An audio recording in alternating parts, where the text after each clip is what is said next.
Good morning, gardeners. I have a couple bloomers.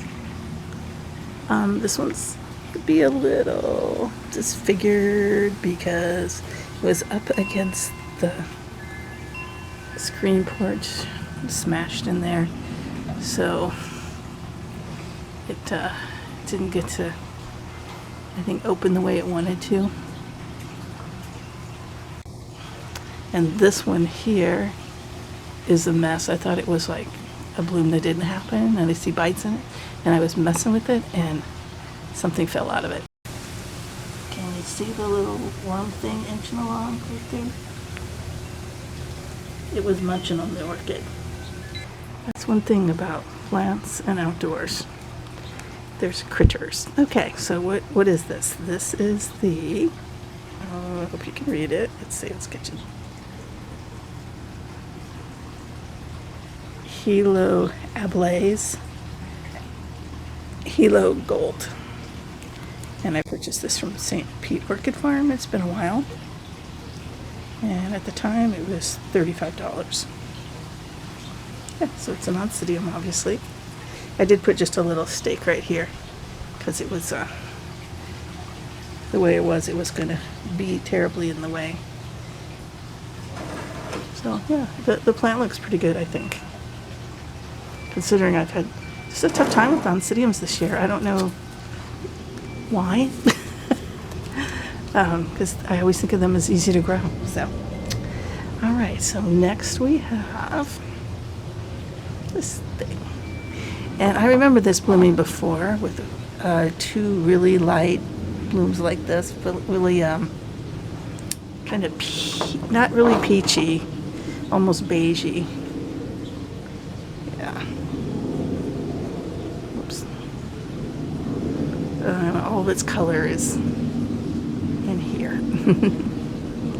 And this one looks a little dehydrated. I think it's not quite getting enough water for the fact that it's in a basket instead of a clay pot. It is also from St. Pete Orchid Farm. It was also $35 at the time. Of course, that's been a while ago because I probably haven't been there in, I don't know, maybe a year. And it is a Golden Blaze for BCI. Yeah, just one bloom for now.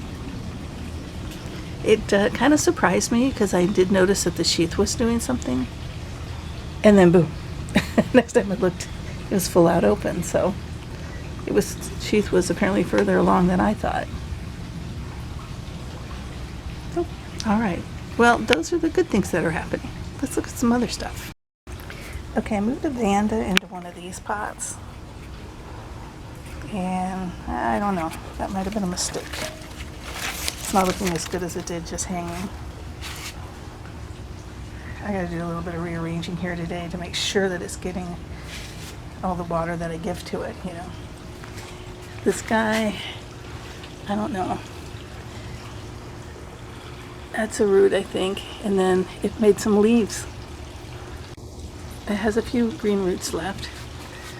This one's grown a bit at the bottom. I can even see green, and I haven't watered yet.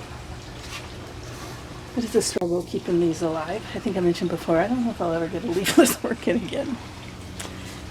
This is doing well. I don't talk about this very often. This is a Dendrobium too. And it's got some little growths out, and I'm wondering if that is a bloom spike. I'm not sure. It has bloomed before. Yeah, there's another one right there. It's got, tiny little blooms right on its leaves. Easy to completely miss its bloom cycle. Neo Phoenicia is going to bloom again, it looks like. That was a surprise. This is the last of this one. It had bloomed. I think I recorded it, and then it bloomed again, and I didn't catch it. I hadn't filmed back here because it seems like it was always raining or something, you know. The timing never seemed right. I wanted to pull off that sheet, but we'll keep filming instead. So I got one the Dendrobiums. Remember, this little area here used to the whole back part was covered with Dendrobiums, and then it had Cattleya in the front. Well, used to have dendrobium all hanging on the outside of this, and on this little hook thing I had some oncidium hanging there. But they seem to be blocking the sun that was getting in here, and I am really trying to get better lighting in here. So I moved them all to the fence line, which seemed like a good idea. And then we had days of intense sun.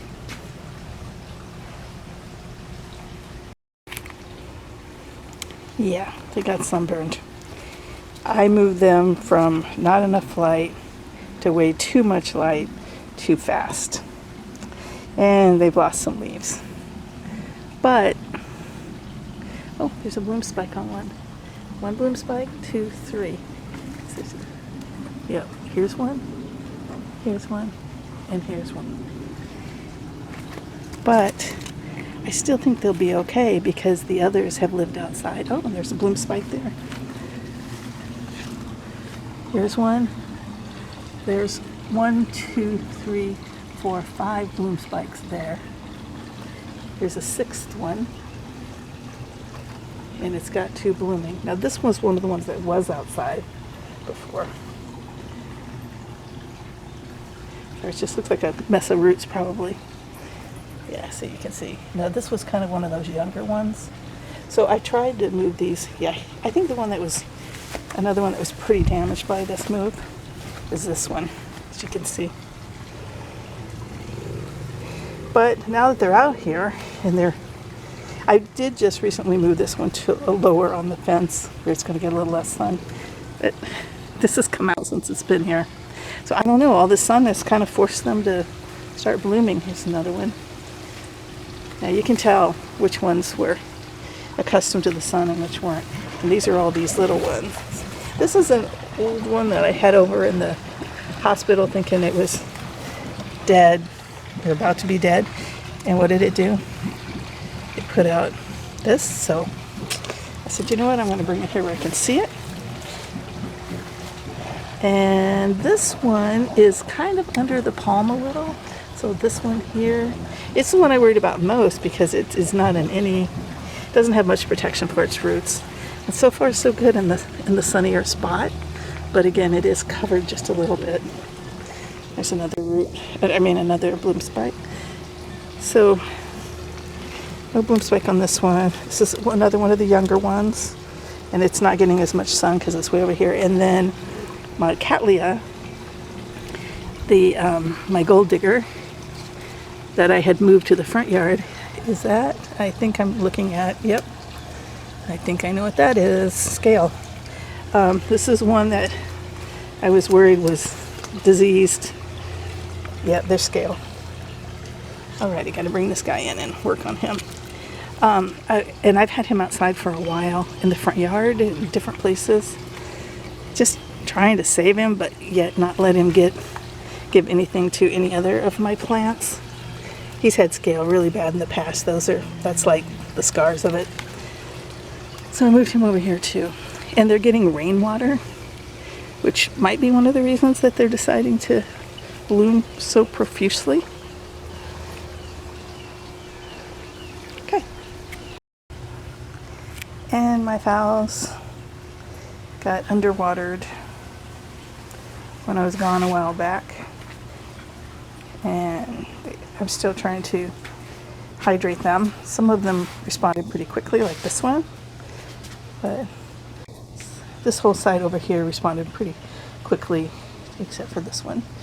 And I've got my Kiki. I'm going to probably cut off soon. Oh, I got one more phallus down here. Oh yeah, it's the one that has these striped lions on it, keeping it away from the others. So that's where we are. I moved my vandas, spread them all out so that they have an opportunity for a little bit more sunlight. And the whole porch has a little bit more sunlight with those others moved. And then this I rock around every few days so that either the oncidium or the side or the Cattleya side gets, predominantly sun. And these folks always get a little less. They're the ones I water all the time. And then finally I moved my catasetums to where they get just a little bit more sun, maybe. They only get it one time a day, but it's longer. Over on this side of the screen porch, especially in that corner, they get it twice a day. They get the morning and then late afternoon. But here they get all afternoon, but with an eve, so it's not that strong. So, yeah. These had increased sunlight moving them here, but so far so good. I just got to keep a real eye on them. Actually, they look a little better. This oncidium's not looking good, so I put it down there. It's sort of in the hospital. All right, so have a great day, gardeners. Thanks for watching.